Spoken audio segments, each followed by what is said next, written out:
আসসালামু আলাইকুম রহমতুল্লাহ। হঠাৎ করে ফোনে একটা কল আসলো, রাত 12টা বাজে। কলটা রিসিভ করলাম। ওপার থেকে অশ্রু ভিজা কণ্ঠে আওয়াজ আসলো, ভাসতে তুমি কেমন আছো? উত্তরে আমি বললাম, আলহামদুলিল্লাহ ভালো আছি। কয়, ভাসতে কি করো? বললাম, আমি ঘুমাইতেছি।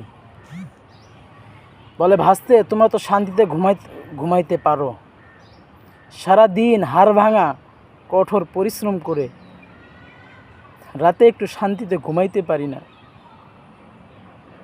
শুনলাম আজকে আমাদের এখানে নাকি রেট দেবে।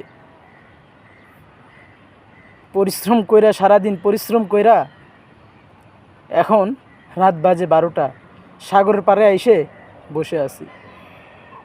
ভাসতে তুমি বলো, এই দুঃখের কথা আমি কারে বলবো?